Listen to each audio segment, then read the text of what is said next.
இசக்கி சுப்பையாவின் ராஜினாமா ஏற்கப்பட்டிருக்கிறது. அதிமுக எம்எல்ஏ இசக்கி சுப்பையாவின் ராஜினாமாவை ஏற்றார் சபாநாயகர் ஜே.சி.டி. பிரபாகர். தற்போதைய அண்மை செய்தியை பார்க்கிறோம். சற்று நேரத்திற்கு முன்னதாக தனது ராஜினாமா கடிதத்தை சபாநாயகரை சந்தித்து அளித்திருந்தார் இசக்கி சுப்பையா. தற்போது அவரின் ராஜினாமா ஏற்கப்பட்டதாக அறிவிக்கப்பட்டிருக்கிறது. ஏற்கனவே 3 எம்எல்ஏக்கள் தலைமைச் செயலகத்தில் தாவேகாவில் இணைந்தது சர்ச்சையானது. இந்த நிலையில் தாவேகாவில் இசக்கி சுப்பையா இணைவார் என்று எதிர்பார்க்கப்படுகிறது. அம்பாசமுத்திரம் அதிமுக எம்எல்ஏ இசக்கி சுப்பையாவின் ராஜினாமாவை ஏற்றார் சபாநாயகர் ஜே.சி.டி. பிரபாகர். ராஜினாமா ஏற்கப்படும் முன்பே தலைமைச் செயலகத்தில் அமைச்சர் ஆனந்தை அவர் சந்தித்ததால் சர்ச்சையாகி இருக்கிறது. ஏற்கனவே நேற்று 3 எம்எல்ஏக்கள் தலைமைச் செயலகத்தில் தாவேகாவில் இணைந்தது சர்ச்சையான நிலையில் தற்போது அமைச்சர் ஆனந்தை இசக்கி சுப்பையா சந்தித்ததும் சர்ச்சையாகி இருக்கிறது. கூடுதல் விவரங்களை செய்தியாளர் ரமேஷிடம் கேட்டுப்பெறலாம். ரமேஷ், தற்போது இசக்கி சுப்பையாவோட ராஜினாமா ஏற்கப்பட்டிருக்கு. அடுத்தடுத்த நகர்வுகள் என்ன? விக்னேஷ், தற்போது அம்பாசமுத்திரம் எம்எல்ஏ இசக்கி சுப்பையாவின் ராஜினாமாவை ஏற்றுக்கொண்டிருக்கிறார் சபாநாயகர். இதன் மூலமாக 4 தொகுதிகள் காலியிடமாக அறிவிக்கிறது. ஏற்கனவே திருச்சி கிழக்கு ஒரு காலியிடம், ஆக மொத்தம் 5 காலியிடங்கள் சட்டப்பேரவை 1 மாதத்திற்குள் 17வது சட்டசபையில் ஏற்பட்டிருக்கிறது. அது மட்டும் இல்லாமல் சட்டப்பேரவையுடைய மொத்த பலம் 229 மாறி இருக்கிறது.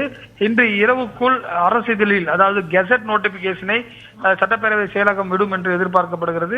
எனவே இந்த 5 இடங்களுக்கும் 6 மாதத்திற்குள் தேர்தல் நடத்த வேண்டிய ஒரு சூழல் இருக்கிறது. இந்த நிலையில் இசக்கி சுப்பையா தற்போது அமைச்சர் ஆனந்தை சந்தித்துவிட்டு ஆதவ் அர்ஜுனாவை சந்திப்பதற்காக காத்திருப்பதாக தகவல் வெளியாகிருக்கிறது. அதன் தொடர்ச்சியாக முதலமைச்சரையும் சந்தித்து வாழ்த்து பெறுவார் என்றும் தகவல்கள் வெளியாகிருக்கின்றது. தொடர்ச்சியாக அவர் தமிழக வெற்றி கழகத்தில் இணைந்து வரக்கூடிய இடைத்தேர்தலில் விசில் சின்னத்தில் அம்பாசமுத்திரம் தொகுதியில் மீண்டும் போட்டியிடுவார் என்றும் தகவல்கள் தெரிவிக்கின்றன. விக்னேஷ், ரமேஷ், தொடர்ந்து அதிமுக எம்எல்ஏக்கள் தாவேகாவின் பக்கம் வர்றதா பாக்குறோம். இதுக்கு பின்னணியில முக்கியமா இருக்கக்கூடிய காரணம் என்ன? நேத்து ஆதவ் அர்ஜுனா சொல்லியிருந்தாரு தாவேகா தான் புது அதிமுக அப்படின்னு. வேற என்னென்ன காரணங்களை அவங்க முன்வைக்கிறாங்க? நிச்சயமாக, அதாவது தற்போது தமிழக வெற்றி கழகத்துடைய எம்எல்ஏக்கள் எண்ணிக்கை சபாநாயகரோடு சேர்த்து 107 இருக்கிறது. உதாரணத்திற்கு தற்போது கூட்டணி கட்சிகள் 13 பேருடைய ஆட்சி தயவில் தான் ஆட்சி நடந்து கொண்டிருக்கிறது. இந்த நிலையில் தான் தற்போது சட்டப்பேரவையின் பலம் தொடர்ச்சியாக குறைந்து கொண்டே போகும் பட்சத்தில், உதாரணமாக 225 என்று வந்துவிட்டால் அதில் பாதி எம்எல்ஏக்கள் இருந்தாலே ஆட்சி அமைக்க தகுதி பெறுவார்கள். உதாரணமாக எம்எல்ஏக்கள் எண்ணிக்கை 220 என்று சொன்னால் 110 பேர் இருந்தாலே ஆட்சி அமைக்க போதுமான எண்ணிக்கை ஆகிவிடும். எனவே இதே மாதிரி சென்று கொண்டிருந்தால் தமிழக வெற்றி கழகத்தை எம்எல்ஏக்கள் ஆதரவு இருந்தால் மட்டுமே சபாநாயகர குறிப்பாக ஆட்சி அமைக்க நம்பிக்கை கோரும் தீர்மானத்தில் வெற்றியடைவதற்கு வாய்ப்பு இருக்கிறது. குறைந்தபட்சம் காங்கிரஸ் உடைய ஆதரவு இருந்தால் மட்டுமே போதும் என்ற ஒரு சூழல் இருந்தாலே கூட போதும். விடுதலை சிறுத்தைகளோ லெப்ட் பார்ட்டிஸோ அதேபோல ஐயுஎம்எல் போன்ற கட்சிகள் இல்லாமலே கூட ஆட்சி அமைக்க முடியும். எனவே அதை நோக்கி சட்டமன்றம் செல்கிறதா என்ற கேள்வி எழுகிறது. அது மட்டும் இல்லாமல் இந்த இடைத்தேர்தலில் தமிழக வெற்றி கழகம் வெற்றி பெறுவோம் என்று உறுதியாக நம்புகிறார்கள். ஏனென்று சொன்னால் மக்கள் தற்போது ஆளுங்கட்சிக்கு தான் இடைத்தேர்தலில் வாக்களிப்பார்கள். எனவே அந்த ஒரு நம்பிக்கை அடிப்படையிலும், உதாரணமாக 6 மாதம் கழித்து இடைத்தேர்தல் வெற்றி பெற்றால் தற்போது 107 இருக்கக்கூடிய பலம் என்பது இந்த 5 எம்எல்ஏக்களை சேர்த்தால் 112 என்ற ஒரு எண்ணிக்கையை வந்துவிடும் என்ற நம்பிக்கையிலும் இது போன்ற செய்வதாக தகவல்கள் வெளியாக இருக்கின்றன. விக்னேஷ், ரமேஷ், நீங்க சொல்ற மாதிரி பார்த்தா இடதுசாரிகள் மற்றும் விசிகாவோட ஆதரவை தொடர்ந்து இந்த 5 ஆண்டுகளுக்கும் அந்த ஆதரவிலேயே ஆட்சியை நடத்துறதுல தாவேகாவுக்கு விருப்பம் இல்லை அப்படின்னு புரிஞ்சுக்கலாமா? நிச்சயமாக எந்த அரசாங்கமும் தன்னுடைய சொந்த எம்எல்ஏக்களுடைய தயவில் ஆட்சியில் இருக்கவே விரும்புவார்கள். அது கடந்த காலங்களில் மு.க. ஸ்டாலினிடம் கேட்டார்கள், கூட்டணி மந்திரி சபைக்கு நீங்கள் ஆதரவு தருவீர்களா என்று கேட்டபோது அது தமிழகத்தில் எடுபடாது என்று அண்மையில் நடைபெற்ற சட்டமன்ற தேர்தலின் போது ஒரு பேட்டியில் தெரிவித்தார். எனவே கடந்த காலங்களில் ஜெயலலிதாக இருந்தாலும் சரி, கலைஞர் கருணாநிதியாக இருந்தாலும் சரி, அனைவருமே பாத்தீங்கன்னா மெஜாரிட்டியுடன் ஆட்சி அமைப்பதுதான் விரும்புவார்கள். ஒரு காலத்தில் 2006 96 எம்எல்ஏக்கள் மட்டுமே திமுகவிற்கு இருந்தபோது அந்த அரசாங்கத்தை மைனாரிட்டி அரசாங்கம் என்று ஜெயலலிதா விமர்சித்தார். எனவே இதையெல்லாம் வைத்து பார்க்கும்போது ஒரு அரசாங்கம் மெஜாரிட்டியான அரசாங்கம் இருப்பதான் விரும்பும். எனவே அதை நோக்கி பயணிப்பதற்காக தான் இது போன்ற நடவடிக்கைகளை எடுத்து வருவதாக நமக்கு தகவல்கள் கிடைக்கின்றன. விக்னேஷ், ரமேஷ், அதிமுக தரப்புல இருந்து இதுக்கு கடுமையான எதிர்ப்பு தெரிவிக்கப்பட்டது. இன்னைக்கு காலையில தான் இதுக்கு கடிதத்தையும் வழங்கி இருக்கிறாங்க. அப்படி இருக்கையில சபாநாயகரோட நடவடிக்கையில மாற்றம் இல்லாம தொடர்ந்து கொண்டே இருக்கிறது. இதை எப்படி புரிஞ்சுக்கிறது?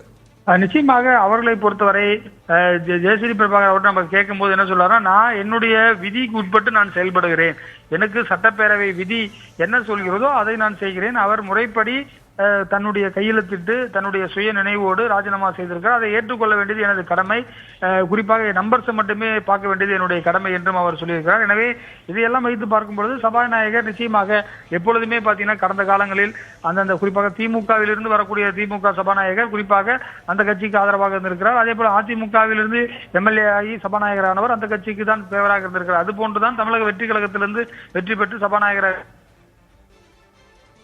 எதிர்கட்சிகள் தெரிவிக்கிறார்கள். ஆனால் அவர் நேற்று முன்தினம் 1000 விளக்கு தொகுதியில் பேசும்போது என்னுடைய முடிவு மூலமாக நான் ஒரு நேச்சுரலான குறிப்பாக நியூட்ரலான ஒரு சபாநாயகராக இருக்க விரும்புகிறேன். எனவே என்னுடைய முடிவுகள் மூலம் அது தெரிய வரும் என்று தெரிவித்தார். அது எப்படி இருக்கும் என்பதை வரக்கூடிய காலங்களில் நம்ம பார்க்கலாம். விக்னேஷ், ரமேஷ், இந்த தொகுதிகளுக்கு இடைத்தேர்தல் நடத்தப்படும் பட்சத்துல இவங்களுக்கே மீண்டும் வாய்ப்பு வழங்கப்பட வாய்ப்பு இருக்கிறதா? அது தொடர்பான நிலவரம் என்ன? நிச்சயமாக அவர்களுக்கு அந்த உறுதி கொடுக்கப்பட்டுதான் அவர்கள் கட்சியில் சேர்க்கப்பட்டிருப்பதாக நமக்கு தகவல் கிடைத்திருக்கின்றன. யார் யாரெல்லாம் ராஜினாமா செய்கிறார்களோ அவர்களுக்கு அந்த தொகுதியிலே குறிப்பாக விசில் சின்னத்தில் போட்டியிடுவதற்கு வாய்ப்பு கொடுக்கப்படும் என்ற உறுதியை தமிழக வெற்றி கழகம் கொடுத்ததன் அடிப்படையிலே தான் இது போன்று செய்திருப்பதாகவும் நமக்கு தகவல் வந்திருக்கின்றன. அந்த அடிப்படையில் தற்போது இன்னும் 6 மாதத்திற்கு தேர்தல் நடத்த வேண்டும். உதாரணத்திற்கு கூட இன்றைக்கு பீகார் முதலமைச்சர் முன்னாள் முதலமைச்சருடைய தொகுதிக்கு தேர்தல் நடைபெறுவதற்கான அறிவிப்பை தேர்தல் ஆணையம் வெளியிட்டிருக்கிறது. அப்படி வெளியிடும் பட்சத்தில் இந்த 5 தொகுதிகளும் குறிப்பாக ஏற்கனவே விஜய் அவர்கள் போட்டியிட்ட தொகுதியில் வேறொரு வேட்பாளரும் அதே போல மீதி 4 தொகுதிகளும் ஏற்கனவே அங்கு போட்டியிட்டு இரட்டை இலை சின்னத்தில் வெற்றி பெற்றவர்கள் குறிப்பாக அதே விசில் சின்னத்தில் போட்டியிடுவார்கள் என்று தெரிகிறது.